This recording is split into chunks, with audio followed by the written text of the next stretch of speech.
Hello student, welcome all of you. Today we will start chapter 3.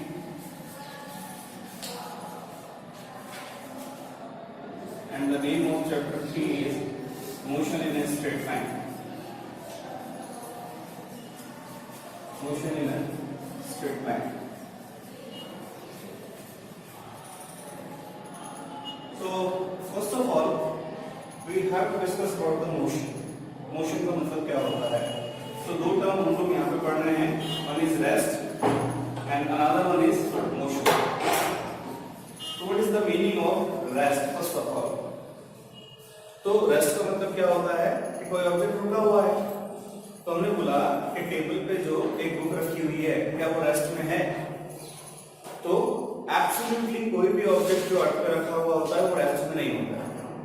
Absolutely, because अर्थ अपने axis पे rotate कर रही है और उसके साथ साथ सन की चारों तरफ भी रिवॉल्व कर रही है. तो टेबल के ऊपर जो बुक रखी हुई है क्या वो स्टेशनरी है, रेस्ट में है? नहीं. तो हम ये कह सकते हैं there is no object on the earth which is absolutely at rest. अच्छा, एक पॉइंट और, एक चीज और मैं आपको बता दूं. रेस्ट के साथ आप कौन सा वर्ड यूज करेंगे? At rest. और मोशन के साथ इन मोशन. ठीक है. तो कोई भी ऑब्जेक्ट को रेस्ट में है ये कैसे डिफाइन करेंगे? तो हमने बोला अर्थ में जितने भी ऑब्जेक्ट है वो सब मोशन में है. तो रेस्ट में क्या है?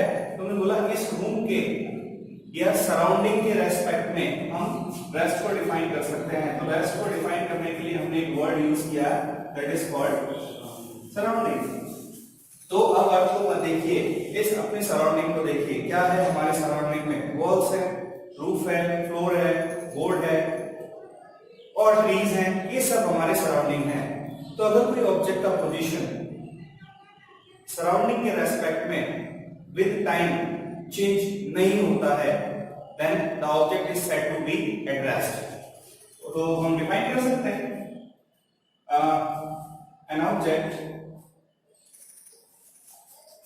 या बोल देता हूं मैं, an object said to be at rest when the position of that object does not change with respect to surrounding with time. Time आगे बढ़ता जा रहा है, पोजीशन में कोई चेंज नहीं हो रहा है. एक कार एक जगह खड़ी हुई है, 10 सेकंड बाद देखते हैं उसकी पोजीशन में चेंज नहीं होता. 20 सेकंड बाद देखते हैं पोजीशन में चेंज नहीं होता.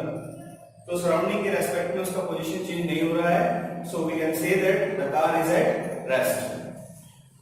मोशन जब हमने रेस्ट को डिफाइन कर दिया तो मोशन तो ऑटोमेटिकली डिफाइन हो गया. अगर पोजीशन में चेंज होगा with respect to surrounding with time then the object is in motion. अब ये दोनों टर्म हमने डिफाइन कर दी. अच्छा, एक चीज और है, there is no object on the earth which is absolutely at rest. So ऐसा कोई ऑब्जेक्ट नहीं है जो absolutely रेस्ट में हो. और ये जो रेस्ट और मोशन है, these are the relative terms. These are the relative terms. What is the meaning of relative terms? हमें किसी न किसी के रिलेशन में बताना पड़ेगा कि ऑब्जेक्ट रेस्ट में है कि मोशन में. तो हम सराउंडिंग के रेस्पेक्ट में बताते हैं, लेकिन एक ही ऑब्जेक्ट रेस्ट में हो सकता है, मोशन में हो सकता है. जैसे एक ट्रेन में दो पैसेंजर बैठे हैं, तो सामने वाला पैसेंजर उसको देखता है तो उसको रेस्ट. तो आमने सामने जो पैसेंजर बैठे हैं वो क्या बोलेंगे? ये पर्सन तो रेस्ट में है. क्यों? क्योंकि सराउंडिंग के अकॉर्डिंग इसका पोजीशन चेंज नहीं होगा. प्लेटफॉर्म पे एक दूसरा आदमी खड़ा है और वो उन दोनों को ट्रेन में जाते हुए देख रहा है, ट्रेन रनिंग कंडीशन में है. तो उस पर्सन जो प्लेटफॉर्म पे खड़ा है उसके रेस्पेक्ट में विंडो पे बैठे हुए पर्सन का पोजीशन चेंज हो रहा है. तो प्लेटफॉर्म पे खड़ा आदमी क्या बोलेगा? ये मोशन में है. और दूसरा पैसेंजर जो उसके सामने वाली सीट पे बैठा है वो क्या बोलेगा? ये रेस्ट में है. तो एक ही पर्सन रेस्ट में भी हो सकता है with respect to something other, और मोशन में भी हो सकता है with respect to other things. तो सराउंडिंग चेंज हो जाएगा तो रेस्ट और. तो जब भी हम रेस्ट और मोशन की बात करेंगे हम बताएंगे किसके रिलेशन पे बात कर रहे हैं. सामने वाले पैसेंजर के रिलेशन में बात कर रहे हैं या प्लेटफॉर्म पे खड़े किसी दूसरे पर्सन के रिलेशन में हम रेस्ट और मोशन को ढूंढ रहे हैं. अच्छा, अब इसके बाद हम चलते हैं, एक छोटा सा टॉपिक और है, और क्योंकि उसमें आपकी बुक में क्वेश्चन है इसलिए इसको डिस्कस करना जरूरी है. पॉइंट ऑब्जेक्ट और पॉइंट मास क्या होता है? पॉइंट ऑब्जेक्ट और पॉइंट मास क्या होता है? जैसे कि नाम से पता लग रहा है, पॉइंट मतलब बहुत छोटा. तो अगर कोई ऑब्जेक्ट बहुत छोटा हो तो उसको क्या बोलेंगे? Point object. तो क्या ये चौक पॉइंट ऑब्जेक्ट है? तो हमने बोला ये इतना पॉइंट के बराबर तो छोटा नहीं है, लेकिन इसको अगर हम जमीन पे रख दें और छत पे खड़े होकर इसको देखें तो पॉइंट जितना छोटा दिखेगा। तो कोई भी ऑब्जेक्ट को हम पॉइंट ऑब्जेक्ट कंसीडर कर भी सकते हैं और नहीं भी, डिपेंड करता है सिचुएशन पे। अगर हम एरोप्लेन से एक किसी पर्सन को देखते हैं तो बिल्कुल छोटा दिखता है, हिल एरिया पे चले जाते हैं, या गूगल मैप पे देखते हैं तो हमें मकान भी छोटे छोटे दिखते हैं, उस केस में हम उसको पॉइंट ऑब्जेक्ट कंसीडर कर सकते हैं। लेकिन हमारे सामने बहुत बड़ी बिल्डिंग है, क्या हम उसको पॉइंट ऑब्जेक्ट कंसीडर कर सकते हैं? नो। अगर हम हेलीकॉप्टर से देखें कि एक ट्रेन है और वो दो स्टेशन के बीच में चल रही है तो वो हमें कैसे दिखेगी? पॉइंट जैसी, अगर बहुत हाइट से देखेंगे तो। लेकिन उसी ट्रेन को अगर हम प्लेटफॉर्म पे खड़े होकर देखेंगे, क्या वो पॉइंट साइज की नजर आएगी? एक ट्रेन अगर किसी ब्रिज को क्रॉस कर रही है तो ब्रिज के कंपैरिजन में उसका लेंथ बहुत ज्यादा छोटा नहीं, लेकिन एक ट्रेन जो 1000 किलोमीटर के डिस्टेंस पे दो स्टेशन है उनके बीच में रनिंग कर रही है तो 1000 किलोमीटर के रेस्पेक्ट में ट्रेन का साइज बहुत छोटा सा है। तो डिपेंड करता है कि सिचुएशन पे। तो हम पॉइंट ऑब्जेक्ट की जब भी बात करेंगे तो हम एक वर्ड यूज करेंगे consider. You can consider this object is a point object और नॉट, डिपेंड करता है कंडीशन। तो एक train running between two stations consider as a point object. देखिए बहुत सारी चीजें हैं, पॉइंट ऑब्जेक्ट कंसीडर करना फिजिक्स में बहुत इंपॉर्टेंट है। हम ज्यादातर कार को ज्यादातर जितनी भी स्टडी करेंगे कार यू वेलोसिटी से चल रही है तो हम ये नहीं कहेंगे कार के आगे वाला हिस्सा कैसा है पीछे वाला, हम पूरी कार को एक पॉइंट मान के चलते हैं। एक कार यहां से यहां तक पहुंची है, यहां से यहां तक पहुंची है, 20 मीटर डिस्टेंस ट्रेवल की है, तो हम ये नहीं कहते कि अभी तो कार का आगे वाला हिस्सा ये है पीछे वाला ये है। नो, हम क्या कंसीडर करके चलते हैं? कार एक पॉइंट ऑब्जेक्ट है और ये पॉइंट पहले यहां था, यहां पहुंचकर 20 मीटर डिस्टेंस ट्रेवल किया। देखिए पॉइंट ऑब्जेक्ट कंसीडर करने से हम फिजिक्स की प्रॉब्लम्स को थोड़ा सिंपल बनाते हैं। मान लो ट्रेन है और इसका खुद का लेंथ है 500 मीटर और एक ब्रिज को क्रॉस करती है और इसका लेंथ है 2 किलोमीटर। तो 2 किलोमीटर के कंपैरिजन में 500 मीटर बहुत ज्यादा छोटा नहीं होता, 1/4 होता है। तो we can not consider train as a point object in this condition. So क्या चेंज होते हैं पॉइंट ऑब्जेक्ट नहीं होने से और पॉइंट ऑब्जेक्ट होने से? तो अब देखिए हम कैलकुलेट करना चाहते हैं सपोज इसकी वेलोसिटी। वेलोसिटी होती है डिस्टेंस अपॉन टाइम। तो ये ट्रेन यहां से यहां पहुंचती है 2 किलोमीटर डिस्टेंस ट्रैवल करके और मान लो इसको टाइम लगता है 10 सेकेंड। सपोज 10 सेकेंड हमने टाइम ले लिया या जो भी है 10 सेकेंड ले लिया, ओके। तो हम वेलोसिटी कैलकुलेट करने जा रहे हैं। यहां से यहां तक जब ट्रेन चली है तो ये यहां पहुंच गई, कितना डिस्टेंस ट्रैवल कर लिया? 2 किलोमीटर। तो 2 किलोमीटर तो हमने वेलोसिटी निकाला डिस्टेंस अपॉन टाइम। डिस्टेंस कितना ट्रैवल किया? 2 किलोमीटर मतलब 2000 मीटर और टाइम कितना लगा? 10 सेकेंड। हमने कैलकुलेट किया इसकी वेलोसिटी कितनी है? 200 मीटर पर सेकेंड, ठीक है। तो अब आपसे पूछा गया क्या ट्रेन ने ब्रिज को क्रॉस कर लिया? ब्रिज को क्रॉस अभी नहीं किया, क्यों? ट्रेन 2 किलोमीटर चल के अभी कहां पहुंची है? यहाँ, ऐसा आगे वाला हिस्सा 2 किलोमीटर चल के यहाँ पहुंची, लेकिन ट्रेन ने ब्रिज को क्रॉस थोड़ी किया है। ब्रिज को क्रॉस करने के लिए ट्रेन को और कितना चलना पड़ेगा? 500 मीटर और चलना पड़ेगा। तो उस केस में जो वेलोसिटी निकालेंगे तो ट्रेन कितना डिस्टेंस चलेगी? 2500 और टाइम सपोज 10 सेकंड में इसने क्रॉस कर दिया तो इसका स्पीड 250 मीटर पर सेकंड आएगा। तो अगर हम ट्रेन के साइज को भी कंसीडर करते हैं तो मोशन के बहुत सारे पैरामीटर्स चेंज हो जाएंगे, डिस्टेंस, डिस्प्लेसमेंट, वेलोसिटी, एक्सेलरेशन, बहुत सारी चीजें। तो जनरली हम क्या कंसीडर करके चलते हैं कि ट्रेन यहां से यहां पहुंच गई, एक पॉइंट है और वो पॉइंट यहां पहुंच गया और ट्रेन ने ब्रिज को क्रॉस कर दिया। तो यहाँ पे 2 किलोमीटर के कंपैरिजन में ट्रेन का साइज बहुत छोटा नहीं था, हम उसको पॉइंट ऑब्जेक्ट कंसीडर नहीं कर सकते। लेकिन अगर एक बॉल को थ्रो कर दे इधर से तो उस केस में हम ये नहीं कहते कि बॉल का भी आगे वाला हिस्सा आया है पीछे वाला नहीं है। क्यों? क्योंकि बॉल को पूरा एक पॉइंट साइज मानते हैं। 2 किलोमीटर के कंपैरिजन में बॉल का रेडियस मान लो कितना? बॉल का रेडियस 5 सेंटीमीटर होगा ज्यादा से ज्यादा, है ना? 10 सेंटीमीटर होगा। तो 2 किलोमीटर के कंपैरिजन में 10 centimetre is a very small size.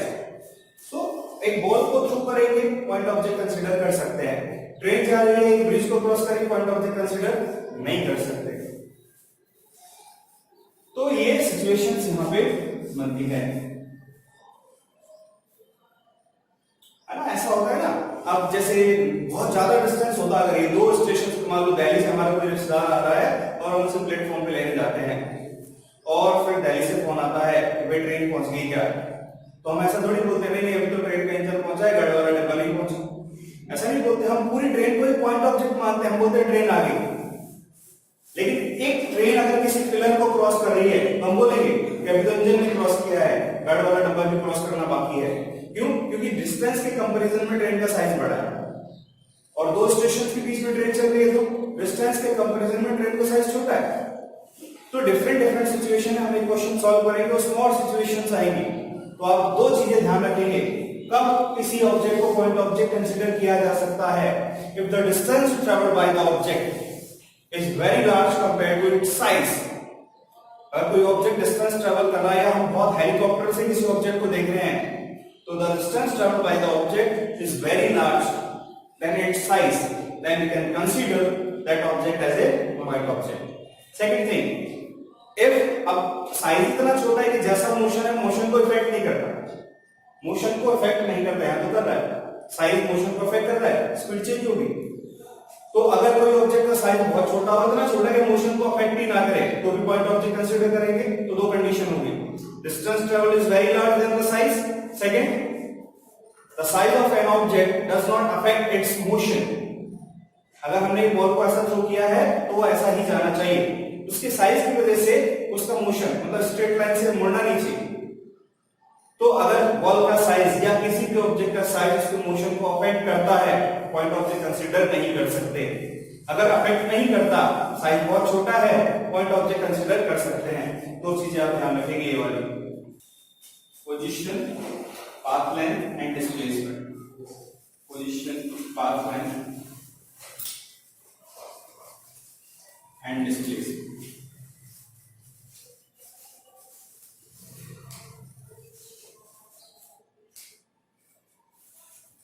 Position क्या होता है?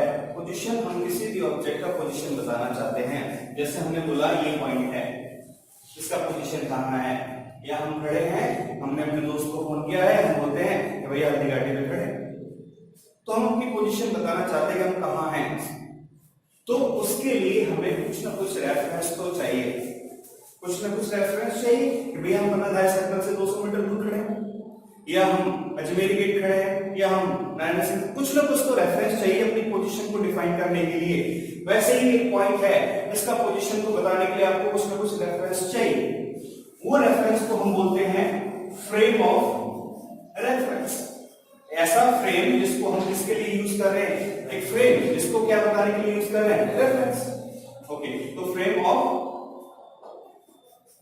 रेफरेंस, फ्रेम ऑफ रेफरेंस हम क्या बनाएंगे? तो जनरली किसी पॉइंट को ऐसा पेज पे या बोर्ड पे बनाने के लिए, अब हम यहाँ तो कुछ ला नहीं सकते, है ना, यहाँ कुछ ला नहीं सकते, तो हम यहाँ पे एक कोऑर्डिनेट सिस्टम यूज करते हैं। और जनरली उस कोऑर्डिनेट क्या होता है, coordinate system, coordinate system, coordinate system क्या होता है? तो हमने बोला कोऑर्डिनेट सिस्टम जिसमें कोऑर्डिनेट एक्सेस होते हैं, एक ऐसा सिस्टम जो किसी पॉइंट की लोकेशन को डिस्क्राइब करने के लिए हम लोग यूज करते हैं, किसी पॉइंट की पोजीशन को डिफाइन करता है, उसको बोलेंगे कोऑर्डिनेट सिस्टम। कोऑर्डिनेट सिस्टम हम यहां कौन सा यूज कर रहे हैं? तो कार्टेशियन कोऑर्डिनेट सिस्टम। बहुत सारे कोऑर्डिनेट सिस्टम होते हैं, आप धीरे धीरे आगे पढ़ेंगे, लेकिन फिलहाल 11th और 12th में आप कार्टेशियन कोऑर्डिनेट सिस्टम से काम। इसका एक और नाम है rectangular coordinate system. Cartesian coordinate system और रेक्टेंगुलर कोऑर्डिनेट सिस्टम, ये सिस्टम क्या होता है? तो हमने बोला इसमें 3 एक्सिस होती हैं, एक एक्स एक्सिस, एक वाई एक्सिस और एक जेड एक्सिस। तीनों एक्सिस जहां एक दूसरे को इंटरसेक्ट करती हैं, that point is called origin. अब हमें अगर कोई पॉइंट है, यहां लिखा हुआ है, जैसे हमने एक पॉइंट यहां लगाया है, अब इसकी लोकेशन कैसे डिफाइन करें, हमें क्या पता ये कहां है? तो कुछ ना कुछ तो फ्रेम ऑफ रेफरेंस मानना पड़ेगा कि भैया यहां से नापेंगे।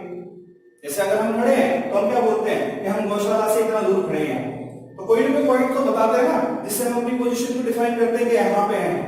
तो वैसे ही बोर्ड पे हमने किसी पॉइंट की लोकेशन को डिस्क्राइब करने के लिए एक सिस्टम बनाया। उस सिस्टम को हम क्या बोलते हैं? Coordinate system. उसमें भी एक कोऑर्डिनेट सिस्टम है जिसका नाम है कार्टेशियन कोऑर्डिनेट सिस्टम या रेक्टेंगुलर कोऑर्डिनेट सिस्टम।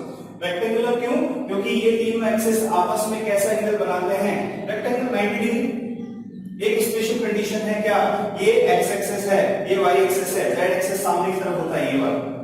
तो बताइए एक्स और वाई के बीच कितना एंगल? 90। वाई और जेड के बीच में कितना एंगल? 90। एक्स और जेड के बीच में कितना एंगल? 90। तो तीनों एक्सिस, ये कंपलसरी कंडीशन है, तो तीनों एक्सिस आपस में कितना एंगल बनाते हैं? 90। ओके, तो इसमें तीन एक्सिस होते हैं। तीनों एक्सिस जहां एक दूसरे को इंटरसेक्ट करते हैं, that point is called origin. हम किसी भी पॉइंट की लोकेशन को किसके रेस्पेक्ट में बताते हैं? ऑरिजिन के रेस्पेक्ट में। जैसे मुझे ये पॉइंट की लोकेशन बतानी है, तो मैं इधर चला, पहले इधर मान लो मैं चला 3, और फिर मेरे को ऊपर जाना पड़ेगा इस पॉइंट तक पहुंचना है, तो फिर मैं चला मान लो 4। तो पहले कितने चले थे? एक्स एक्सिस में 3, फिर कितना चले? 4। ये इसकी लोकेशन है भैया। एक्स पे 3 चलो, वाई पे 4 चलो, पहुंच जाओगे इस पॉइंट। जैसे हम किसी को रास्ता बताते हैं, भैया सीधे चले जाना और फिर ऐसा मुड़ जा, उस एड्रेस पे पहुंच जाओगे, वैसे ही है। तो ये कार्टेशियन कोऑर्डिनेट सिस्टम का यूज क्या है? A system which is used to describe position of any point or position of any object, that system is called। अब जनरली स्पेस में कैलकुलेशन करनी है, स्पेस का मतलब ये पूरा, इसमें एक्स एक्सिस है, वाई एक्सिस है और जेड एक्सिस है। अच्छा, इसके अलावा और डिफरेंट शेप के होते हैं। जैसे आपके पास कोई ऐसा ऑब्जेक्ट है जो सिलेंड्रिकल है, तो उसके लिए कोऑर्डिनेट सिस्टम होता है सिलेंड्रिकल कोऑर्डिनेट सिस्टम। एक स्फीयर होता है, तो उसमें स्फीयर में आप पॉइंट को एक्स वाई जेड में नहीं बता सकते। एक्चुअली कोई स्फीयर है, ये पॉइंट है यहाँ पे किसी स्फीयर में, यहाँ पे, तो आपको क्या क्या चीजें बतानी पड़ेगी? क्या क्या चीजें बतानी पड़ेगी? पहला तो बताना पड़ेगा रेडियस, स्फीयर इतना बड़ा है, इतना बड़ा है, इतना बड़ा, तो आर। फिर आपको ये बताना पड़ेगा कि भैया यहाँ से कितना एंगल ऊपर है, ये स्फीयर है और पॉइंट यहाँ है। जैसे अर्थ पे कोई पॉइंट को बता रहे हैं तो हमें बताना पड़ेगा, लैटिट्यूड और लॉन्गिट्यूड में बताते हैं, तो आपको दो एंगल और बताने पड़ेंगे। कौन सा एंगल? ऐसे अर्थ में लैटिट्यूड और लॉन्गिट्यूड बताते हैं, ये पॉइंट यहाँ है तो यहाँ से तो इतना ऊपर है और इस तरफ से इधर, तो दो एंगल और बताते हैं, थीटा और फाई। अलग अलग चीजें हैं। जैसे सिलेंडर है, और सिलेंडर पे यहाँ पे आपने ऐसा सिलेंडर देखा, एक टंकी होती है गवर्नमेंट, और उसमें एक मान लो नल लगा हुआ है, टैप लगा हुआ है। अब आपको बताएं टैप कहाँ है, कहाँ लगा हुआ है सिलेंड्रिकल शीट में, तो पहले तो आपको सिलेंडर का रेडियस बताना पड़ेगा। एक एक्सिस है, टेप यहाँ है, यहाँ है, यहाँ है, कितना बड़ा है वो सिलेंडर, तो क्या बताना पड़ता है? आर। और क्या बताना पड़ेगा? एक पॉइंट मान लिया रेफरेंस का, उससे वो कितने एंगल पे है, कितने एंगल पे हो सकता है, या तो 180 इधर या 180 इधर, पूरा सिलेंडर कवर हो जाएगा। तो आपको क्या बताना पड़ेगा? थीटा। और क्या बताना पड़ेगा? अब उससे कितना ऊपर टेप को लगाया है, क्या बताना पड़ेगा? जेड। तो डिफरेंट डिफरेंट है। फिलहाल आपने ये चीजें यूज नहीं आई, बट मैं कहना चाहता हूं कोऑर्डिनेट सिस्टम का मतलब सिर्फ ये नहीं है, और भी कोऑर्डिनेट सिस्टम होते हैं। कौन कौन से? सिलेंड्रिकल और स्फेरिकल कोऑर्डिनेट सिस्टम। बट फिलहाल इतने डिटेल में भी आपको नहीं जानना है। अभी सिर्फ हम किसकी बात करेंगे? इसकी। ये बात समझ में आती है आपको? इसका स्पेशल कंडीशन क्या है? इसका स्पेशल कंडीशन है तीनों के बीच में एंगल 90 डिग्री होता है, और ये कंडीशन चेंज नहीं होगा कभी भी। तो क्या हो सकता है? ये एक्स एक्सिस है, ये वाई एक्सिस है और ये जेड एक्सिस, ऐसा है ये वाला सिस्टम। अब हम इस सिस्टम को ऐसा घुमा सकते हैं, ऐसा कर सकते हैं, ऐसे कर सकते हैं, कैसा भी घुमा सकते हैं, बट एंगल चेंज नहीं होने चाहिए। अब हम एक ही जगह खड़े हैं, मान लो अब हमने ये कार्टेशियन कोऑर्डिनेट सिस्टम यहां बना दिया ऐसे, तो ठीक है, ये पॉइंट अलग हो जाएगा भाई, इसकी पोजीशन, ये पॉइंट तो नहीं है पर इसकी कोऑर्डिनेट जो कोऑर्डिनेट है वो चेंज हो जाएंगे।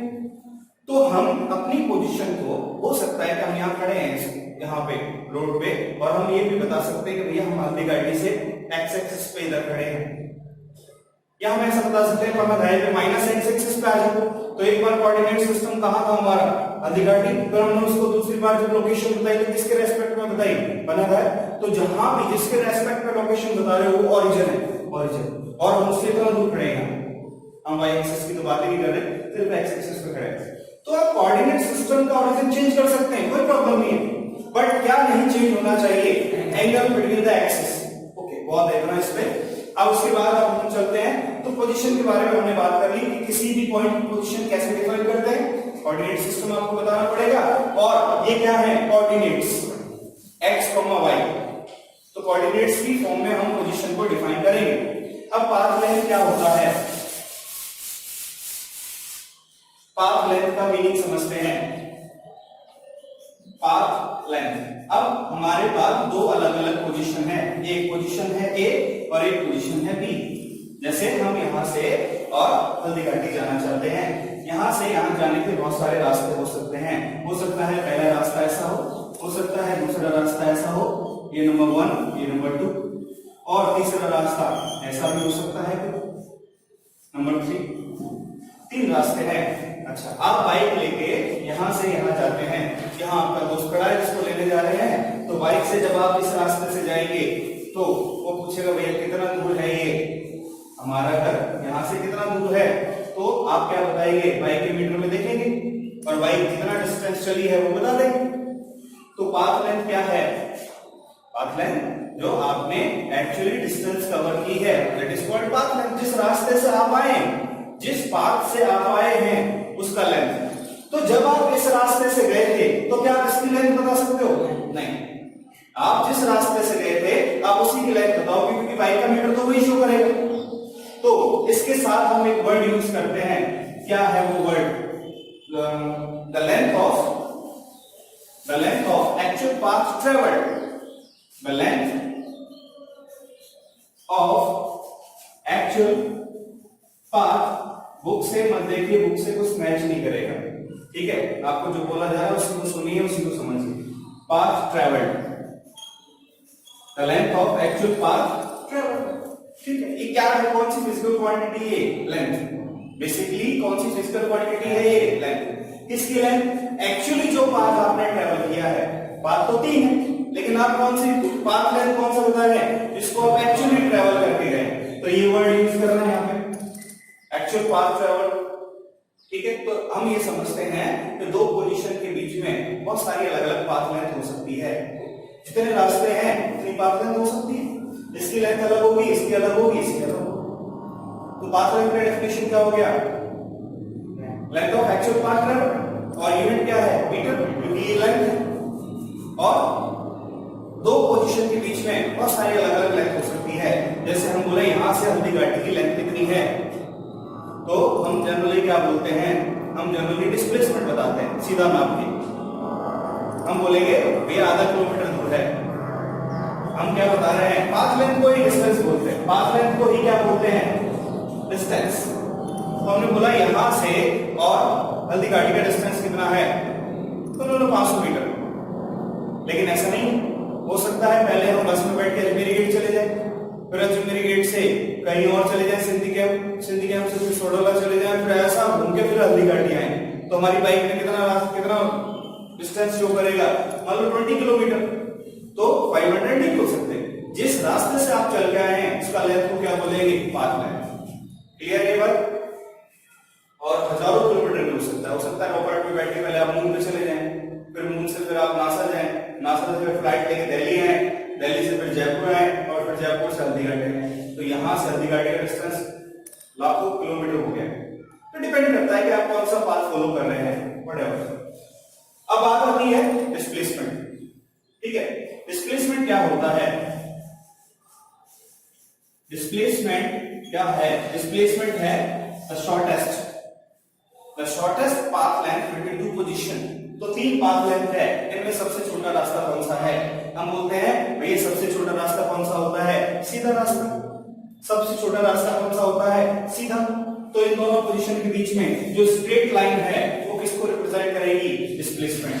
फिर से इनिशियल से फाइनल पोजीशन के बीच में आप स्ट्रेट लाइन ज्वाइन कर देंगे, उस स्ट्रेट लाइन का लेंथ ही क्या होता है, तो डिस्प्लेसमेंट को डिफाइन करते हैं the length of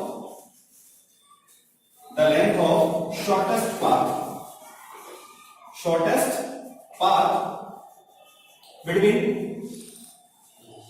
two positions. ये हम थोड़ा शॉर्ट में लिख रहे हैं, प्रॉपर डेफिनेशन ले लिख रहे हैं।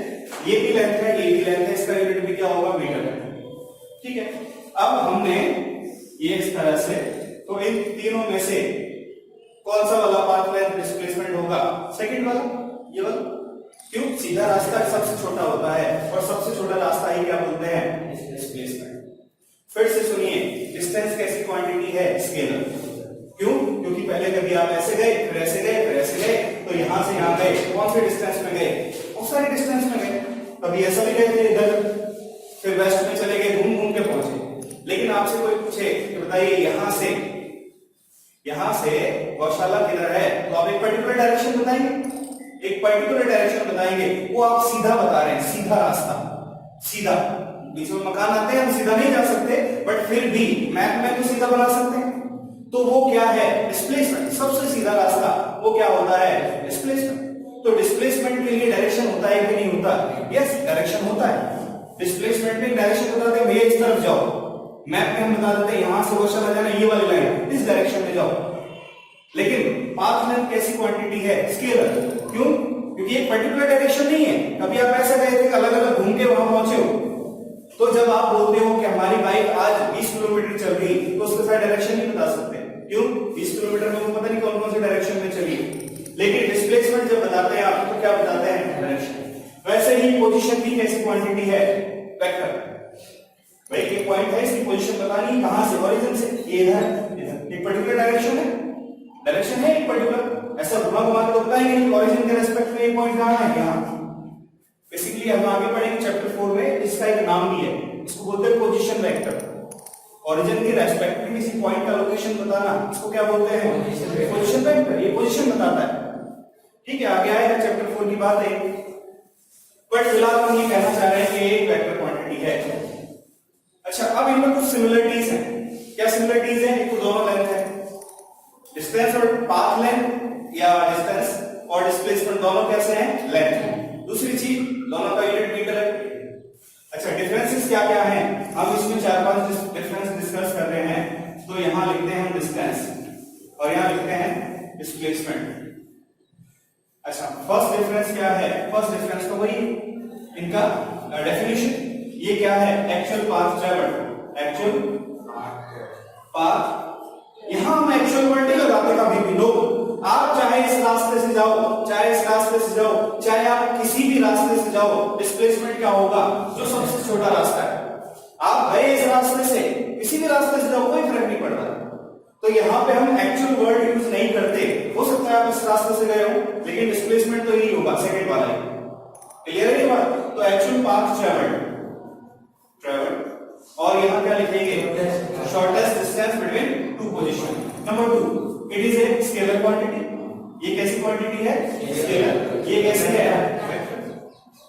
अच्छा, फिर से number 3, distance is always greater then displacement, या इक्वल भी हो सकता है। एक केस में इक्वल होगा, जब सबसे छोटे रास्ते से जाएंगे डिस्टेंस भी उतना ही हो जाएगा और डिस्प्लेसमेंट भी उतना ही हो जाएगा। तो distance is always greater than और इक्वल टू किसके? डिस्प्लेसमेंट। ऐसे ही इसको भी लिख सकते हैं, displacement is always less than equal to. Equal वाला सिस्टम समझ में आ रहा है? कब होगा? जब सबसे छोटे रास्ते से आप जा रहे हो, तो एक्चुअल पाथ ट्रैवल्ड भी वही है और शॉर्टेस्ट भी वही है, तो उस केस में इक्वल होगा। अच्छा, नंबर 4, अब बात करते हैं, अगर कोई ऑब्जेक्ट मोशन में है तो उसका डिस्टेंस कभी 0 नहीं हो सकता, बट डिस्प्लेसमेंट 0 हो सकता है। डिस्टेंस क्या होगा? अगर कोई ऑब्जेक्ट मोशन में है, देखिए हम कौन सा चैप्टर पढ़ रहे हैं? Motion in straight line. तो मोशन में है, ये बाय डिफॉल्ट मान के चल रहे हैं। कोई ऑब्जेक्ट मोशन में है, अगर कोई ऑब्जेक्ट मोशन में है तो 0.1 सेकंड के लिए भी कैलकुलेट करेंगे तो कुछ ना कुछ डिस्टेंस पर ट्रैवल करेगा। जैसे हमने 2 स्टेप आगे बढ़ाए और फिर वापस आ गए, हमने कितने स्टेप ट्रैवल किए? 4। तो हम ये नहीं कहेंगे 0। क्यों? क्योंकि हमने एक्चुअल पाथ की तरह ट्रैवल किया, 2 स्टेप आगे 2 स्टेप पीछे। अगर हम बाइक को यहां से गौशाला लेके जाएं और गौशाला से वापस ले आए तो बाइक में 0 किलोमीटर शो करेगा क्या? नहीं। वो तो जाने का और आने का दोनों का डिस्टेंस होगा। एक्चुअल पाथ की तरह ट्रैवल किया है, 2 किलोमीटर जाना, 2 किलोमीटर आना, 4 किलोमीटर। ओके, तो यहां पे हम क्या लिख सकते हैं? Distance is always positive. Distance always positive. Distance neither भी नेगेटिव और 0, कभी भी 0 और नेगेटिव नहीं होगा। डिस्टेंस हमेशा कैसा होगा? पॉजिटिव। बट द डिस्प्लेसमेंट में भी जीरो, नेगेटिव और पॉजिटिव कुछ भी हो सकता है। डिस्प्लेसमेंट में भी नेगेटिव, जीरो और पॉजिटिव। कुछ एग्जांपल से सोचिए, इस बॉल को हम ऊपर की तरफ थ्रो कर रहे हैं और ये डिस्प्लेसमेंट पॉजिटिव, शॉर्टेस्ट रास्ता सीधा लाइन से मिला देंगे, डिस्प्लेसमेंट पॉजिटिव। ये बॉल वापस से हमारे आगे आ गया। इनिशियल और फाइनल कंडीशन, इनिशियल पोजीशन भी यही थी और फाइनल पोजीशन भी ये, दोनों को स्ट्रेट लाइन से मिला, दोनों को स्ट्रेट, एक ही पॉइंट है दोनों, यही इनिशियल था यही फाइनल है, ऐसा चल के ऐसा आ गया। अब इस केस में डिस्प्लेसमेंट कितना है? जीरो। डिस्प्लेसमेंट क्या होता है? इनिशियल और फाइनल पोजीशन के बीच का शॉर्टेस्ट डिस्टेंस। ये इनिशियल पोजीशन है, यहां से हमने इसको थ्रो किया, ये ऐसा गया। डिस्प्लेसमेंट क्या है? ये लाइन, फिर ये ऐसा करके वापस आ गया। अब कैसे लाइन बनाए? लाइन का लेंथ कितना है? जीरो। अब ये हमारे हाथ से छूट के नीचे गिर गया, हमने फेंका किधर था? ऊपर, ये किधर जा रहा है? डायरेक्शन इन्वॉल्व है, हम पॉजिटिव डायरेक्शन किसको मान के चले थे? ऊपर, तो इसका डिस्प्लेसमेंट अब क्या बोला जाएगा? नेगेटिव। एक कार है यहां से मूव करती है, वो कार ऐसा गई पहले ऐसे 5 किलोमीटर, ठीक है। डिस्प्लेसमेंट कितना है अभी? एक पॉइंट O से लेके A तक डिस्प्लेसमेंट है 5 किलोमीटर। अब ये कार वापस से ऐसे आ गई यहाँ पे और 4 किलोमीटर चल के आ गई, रिटर्न हुई, यू टर्न लिया और आ गई। अब इसका डिस्प्लेसमेंट कितना है? 1। इनिशियल पोजीशन को देखना है, क्वेश्चन यहां से स्टार्ट हुआ है, फाइनल पोजीशन कौन सी है? मान लो एक पॉइंट है B, ये कितना है? ये वाला, तो ये पूरा 5 था, ये 4 हटा देंगे, 1 किलोमीटर। तो इस केस में डिस्प्लेसमेंट कितना होगा? अच्छा, अगर ये कार चल के, चलो मान लो यहां आ गई, उसी जगह पे जहां से चली थी, यू टर्न लेके वहीं आ गई, डिस्प्लेसमेंट कितना? जीरो। और यहां चली गई इस तरफ, मान लो 5 किलोमीटर, तो अब इसको बोलेंगे -5। क्यों? क्योंकि हम जब स्टार्ट किए थे मोशन को, तो हमारी जो डायरेक्शन थी वो पॉजिटिव उस तरफ थी, बाद में हम उस तरफ आ गए, तो इसको हम क्या कंसीडर करेंगे? तो डिस्प्लेसमेंट में भी पॉजिटिव, नेगेटिव और zero, but distance is always positive. It may be zero, negative और पॉजिटिव, तीनों हो सकता है। Okay, number 5, there are different values of the path length, but there is a unique value for the displacement. और दो position के बीच में displacement का एक यूनिक वैल्यू होगा, एक ही होगा, चाहे रास्ते कितने भी हो। So several values of this distance between two positions, और यहाँ पे यूनिक वैल्यू, ठीक है, बहुत है ये डिफरेंसेस होते हैं। एवरेज स्पीड और एवरेज वेलोसिटी की बात करते हैं, तो पहले हम स्पीड और वेलोसिटी को डिफाइन करते हैं। तो पहले हम बात कर लेते हैं स्पीड के बारे में। स्पीड के बारे में क्या बात करते हैं? स्पीड क्या होता है? स्पीड एक ऐसी फिजिकल क्वांटिटी है जो हमें बताती है कोई ऑब्जेक्ट कितना स्लो या फास्ट मूव कर रहा है। अगर एक कार है, उसकी स्पीड कम है, तो हम समझ जाएंगे स्लो चल रही है, और अगर किसी कार की स्पीड ज्यादा है तो हम समझ जाएंगे फास्ट मूव कर रही है।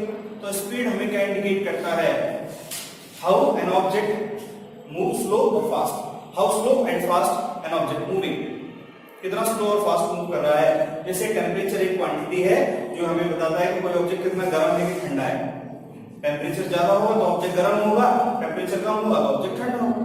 मास एक ऐसी क्वांटिटी है जो हमें बताती है कोई ऑब्जेक्ट भारी है क्या हल्का है।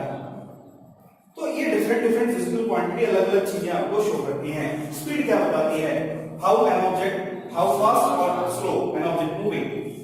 ओके, स्पीड को कैसे हम कैलकुलेट करते हैं? स्पीड कैलकुलेट कैसे करते हैं? तो हमने बोला ये एक पर्सन है और ये टोटल मान लो 10 मीटर जाता है और इसको 5 सेकंड लगते हैं, ठीक है। तो हमने ये समझ लिया कि ये इस तरह से है, और एक पर्सन है वो भी 10 मीटर जाता है और उसको सिर्फ 2 सेकंड लगते हैं। ये पर्सन है A, ये है B। हम समझ जाएंगे 2 सेकंड में ये पहुंच रहा है तो ये फास्ट है, ये स्लो है। कैसे हम इसको बताएंगे? तो हमने बोला ये 10 मीटर है, 5 सेकंड में जाता है, तो जरूर 1 सेकंड में 2 मीटर चला होगा, फिर अगले 1 सेकंड में फिर 2 मीटर, फिर अगले 1 सेकंड में फिर 2 मीटर, ये 1 सेकंड में कितना चला होगा? 5 मीटर, और दूसरे सेकंड में 10 मीटर पूरा कर लिया। तो ये क्या है? ये क्या है? 10 मीटर चलता है, या 5 सेकंड में कितना चलता है? 10 मीटर। तो 1 सेकंड में कितना चलेगा? 10/5, इसको क्या बोलेंगे मीटर और इसको क्या बोलेंगे सेकंड। तो हमने डिफाइन कर दिया ये कितना आएगा 2 मीटर पर सेकंड। तो एक सेकंड में कोई भी ऑब्जेक्ट जितना डिस्टेंस ट्रैवल करता है that is called is speed. एक सेकंड में कितना चलता है तो इसकी स्पीड कितनी है 2 मीटर पर सेकंड। एक सेकंड में कितना चलता है 5, इसकी स्पीड कितनी होगी 5 मीटर पर सेकंड। तो हमने यहां डेफिनेशन बना ली। क्या है definition? The distance travelled bye an object in unit time या इन 1 सेकंड इज कॉल्ड स्पीड। इसको कैसे डिफाइन करेंगे? मान लो कोई ऑब्जेक्ट है t टाइम में कितना चलता है x, t टाइम में कितना डिस्टेंस चलता है x, तो 1 टाइम में कितना चलेगा x अपॉन t। एक सेकंड में जो डिस्टेंस ट्रैवल करते हैं उसी को क्या बोलते हैं? तो स्पीड का फॉर्मूला क्या हो गया? Distance upon time. Distance upon time. कितनी होती है टाइप्स ऑफ स्पीड? हमने बोला यूनिफॉर्म स्पीड। यूनिफॉर्म क्या है? यूनिफॉर्म। यूनिफॉर्म स्पीड क्या होता है? यूनिफॉर्म का मतलब होता है एक जैसा। जैसे आप सारे बच्चे यूनिफॉर्म में आते हैं, एक जैसे कपड़े पहन के आते हैं, एक जैसे फॉर्म को बोलते हैं यूनिफॉर्म। यूनि का मतलब वन, फॉर्म का मतलब जो भी है शेप या जो प्रोडक्ट। तो यूनिफॉर्म का मतलब हो गया एक जैसा। तो अगर पूरे मोशन के दौरान स्पीड एक जैसी रहेगी उसको बोलेंगे यूनिफॉर्म स्पीड। ठीक है, मान लो पहले एक सेकंड में कितना चला 2, अगले एक सेकंड में 2। किसी भी एक सेकंड में डिस्टेंस स्पीड कैलकुलेट करो 2 अपॉन जो भी है 2 मीटर पर सेकंड आएगा हर एक में। लेकिन अगर हम एक्चुअली बात करें तो जब हम बाइक को स्टार्ट करते हैं तो उसकी स्पीड कम रहती है, फिर बढ़ती है, फिर कम होती है, फिर बढ़ती है। तो क्या पूरे मोशन में स्पीड एक जैसी रहती है बाइक की? नो। तो बाइक किस तरह से मूव कर रही है? Non uniform. क्या बोलेंगे उसको? Non uniform. तो एक्चुअली जितने भी हैं एक छोटे से टाइम के लिए हम उसको यूनिफॉर्म मान सकते हैं, लेकिन पूरे मोशन के लिए हम उसको यूनिफॉर्म नहीं मान सकते। तो अगर पूरे मोशन में स्पीड एक जैसी रहे उसको बोलेंगे यूनिफॉर्म। एक और डेफिनेशन है इसका, इक्वल टाइम में इक्वल टाइम इंटरवल में इक्वल डिस्टेंस ट्रैवल करे। यहाँ टाइम इंटरवल कितना है 1 सेकंड, डिस्प्ले डिस्टेंस कितना चला 2, फिर 1 सेकंड, फिर 2, फिर 1 सेकंड, फिर 2, ऐसा करके हर बार हम देखते हैं इक्वल टाइम में इक्वल डिस्टेंस ट्रैवल करता है। इक्वल टाइम में इक्वल डिस्टेंस ट्रैवल करता है तो हर बार स्पीड तो एक जैसी आएगी। ओके, अगर कोई भी एक को इक्वल को अनइक्वल बना दो। अगर अनइक्वल टाइम में इक्वल डिस्टेंस ट्रैवल करे, अनइक्वल टाइम में इक्वल डिस्टेंस कैसा होता है? अनइक्वल टाइम पहले यहां इसको कितना लगा 1 सेकंड, फिर कितना लगा 2 सेकंड, फिर कितना लगा 3 सेकंड। यहां कितना चलता है 5 मीटर, यहां भी 5 मीटर, यहां भी 5 मीटर। क्या है ये? अनइक्वल टाइम में इक्वल डिस्टेंस। क्या पूरे मोशन में एक जैसा स्पीड है? नो। यहां देखेंगे डिस्टेंस अपॉन टाइम 5 मीटर पर सेकंड, यहां देखेंगे 2.5 मीटर पर सेकंड, यहां देखेंगे 5.3 मीटर पर सेकंड। तो क्या पूरे मोशन में एक जैसा स्पीड रहा? नो। तो क्या होगा? नॉन यूनिफॉर्म का डेफिनेशन क्या हो गया? Equal distance in unequal time interval if N object moving such that it travels equal distance in unequal time interval that it's motion is non uniform motion. अच्छा, दूसरा भी हो सकता है कि इधर तो इस तरफ इस बार इक्वल हो 2 सेकंड 2 सेकंड 2 सेकंड, लेकिन इधर 5 मीटर चलता है, फिर 10 मीटर चलता है, फिर 7 मीटर चलता है। फिर से क्या आ जाएगा? Non uniform. क्यों? कैलकुलेट कर 5.2 इधर 10.25 से इधर 7.2। तो क्या पूरे मोशन में स्पीड एक जैसा है? नो। तो इसका डेफिनेशन क्या हो गया? किसी भी एक इक्वल में अन लगा दो। ये इसका डेफिनेशन क्या है? Equal distance in equal time, किसी भी एक में अन लगा दो या दोनों में लगा दो, तो ये इसका डेफिनेशन बन जाएगा नॉन यूनिफॉर्म। अच्छा, डिफरेंस क्या है स्पीड और वेलोसिटी में? फॉर्मूला सेम है, सब सेम है, एक ही डिफरेंस है स्पीड और वेलोसिटी में। स्पीड क्या है? स्पीड एक स्केलर क्वांटिटी है और स्पीड को हम कैसे लिखते हैं? Speed that is equal to distance upon time. Velocity में हम क्या लिखेंगे? ये कैसी क्वांटिटी है? स्केलर। इसमें क्या होता है? वेलोसिटी में वेलोसिटी क्या होता है? डिस्प्लेसमेंट आ जाता है। डिस्टेंस के लिए क्या आ जाता है? तो डिस्प्लेसमेंट अपॉन टाइम, बस बाकी सब चीजें सेम है। और यहां पे हम इसको क्या बोलेंगे? ये कैसी क्वांटिटी है? क्यों? क्योंकि वेक्टर कैसी क्वांटिटी? डिस्प्लेसमेंट वेक्टर है तो उसके सामने जो वेलोसिटी लिखा है वो वेक्टर होगा। यहां पे डिस्टेंस स्केलर है, ये भी स्केलर होगा। ये चीजें हैं। अब अगर हम बात करें जनरल लैंग्वेज में, अगर हम बोले एक कार है वो 20 किलोमीटर पर आवर से चल रही है, तो ये 20 किलोमीटर पर आवर क्या है? स्पीड। अगर हम बोले एक कार 20 किलोमीटर पर आवर से ईस्ट डायरेक्शन में चल रही है, तो क्या बता रहे हैं हम? वेलोसिटी। अगर डायरेक्शन भी बताएंगे साथ में तो वेलोसिटी, और डायरेक्शन नहीं बताएंगे तो स्पीड। तो हम ये कह सकते हैं एक कार है 20 किलोमीटर पर आवर से किस डायरेक्शन में चल रही है? मान लो ईस्ट में, ठीक है, ये क्या है? वेलोसिटी। लेकिन सिर्फ अगर ये लेंगे, इसको छोड़ देंगे, तो ये क्या है? स्पीड। तो यहाँ पे एक वर्ड और हम लिख सकते हैं मैग्नीट्यूड। इसको बोलते हैं मैग्नीट्यूड, इसको बोलते हैं direction. Magnitude of velocity, magnitude of velocity is equal to speed. Magnitude of velocity is equal to speed. सिर्फ मैग्नीट्यूड लेंगे तो किसके बराबर होगा? स्पीड के। इस पर डायरेक्शन नहीं होगी। ये थोड़े डिफरेंसेस हैं। अब बात करते हैं एवरेज स्पीड और एवरेज वेलोसिटी की। हमने यूनिफॉर्म नॉन यूनिफॉर्म भी देख लिया थोड़ा, जो कि तो एवरेज स्पीड और एवरेज वेलोसिटी क्या होती है? तो average speed and average velocity. Average speed average velocity क्या है? तो एवरेज जब हम लेते हैं जब हमारे पास एक सफिशिएंट टाइम अमाउंट हो।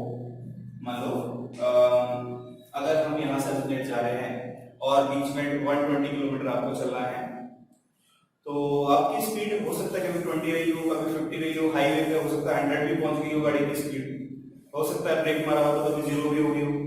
तो जयपुर से और अजमेर के बीच में क्या गाड़ी की स्पीड एक जैसी रहती है? नो। लेकिन अगर हम बोले कि हम 120 किलोमीटर 2 आवर्स में पहुंच गए, तो डिस्टेंस कितना? 120, टाइम कितना लगा? 2 आवर्स। तो स्पीड हम क्या बताएंगे? हम बोलते हैं 60 किलोमीटर पर आवर की स्पीड से गाड़ी चलाओगे भैया 2 घंटे में अजमेर पहुंचो। लेकिन क्या पूरे रास्ते उसकी गाड़ी की स्पीड यूनिफॉर्मली 60 रहेगी? नहीं। क्या होगा? चेंज होगा। तो हमने ये 60 क्या बताया है? एवरेज। क्या बताया है? कभी 60 तो कभी 100, कभी 20, कभी वो कुछ भी हो सकता है। तो सबका एवरेज ऑलमोस्ट कितना है? 60 किलोमीटर। तो हम यहाँ पे एवरेज स्पीड को या एवरेज वेलोसिटी को कैसे डिफाइन करेंगे? एवरेज वेलोसिटी तो हम यहाँ लिखेंगे change in displacement upon time interval. Time कितना टाइम उसमें लगा? Time interval. इसको हम लिख सकते हैं d, और ये किसके इक्वल हो जाएगा? x2 minus x1 change in displacement upon t2 minus t2। क्या है? मान लो ये ओरिजिन है, यहां से ऑलरेडी पहले से हम यहां थे, कितना डिस्टेंस पे?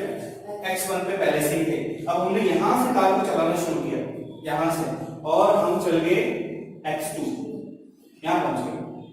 तो कितना चेंज हुआ डिस्प्लेसमेंट में? x2 minus x1। तो यही तो हमने आज तक, यही तो डिस्प्लेसमेंट हमारा। तो x2 माइनस x1, और इसमें मान लो यहां से टाइम था t1 और यहां टाइम था t2, तो टाइम कितना लगा? t2 माइनस t2, यही इसका फॉर्मूला होता है। तो ये क्या होता है? Average velocity. एवरेज स्पीड की बात करेंगे तो टोटल डिस्टेंस इसमें ले लेंगे, टोटल डिस्टेंस, उसमें कुछ स्ट्रेट लाइन तो होता नहीं, total distance upon total time. अगर हम बात करेंगे एवरेज स्पीड तो उसके लिए क्या लिखेंगे? Total distance upon total time. इसको भी ऐसा लिख सकते हैं total displacement upon total time, कोई इशू नहीं। Total distance upon total time. अगर ग्राफ की हेल्प से हम इसको शो करते हैं,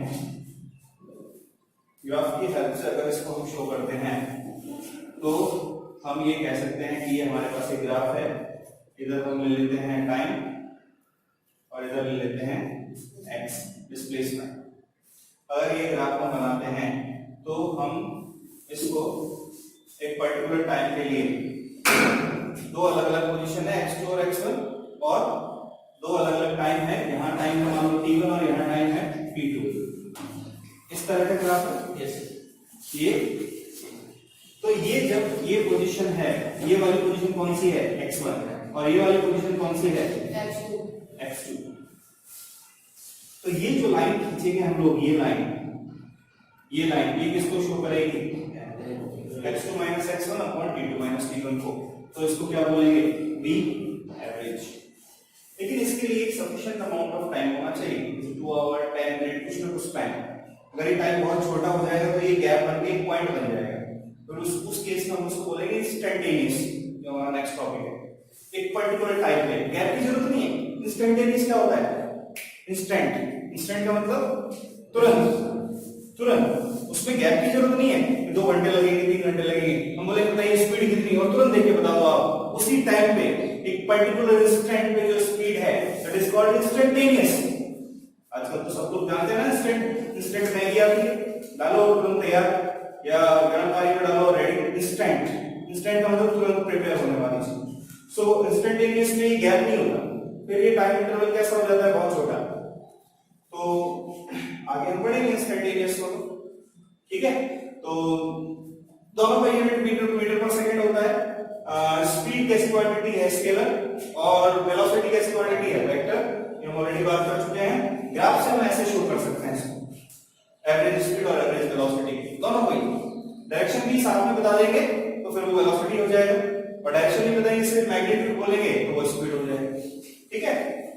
तो बाकी की चीजें फिर हम नेक्स्ट लेक्चर में डिस्कस करेंगे। तो थैंक यू वेरी मच।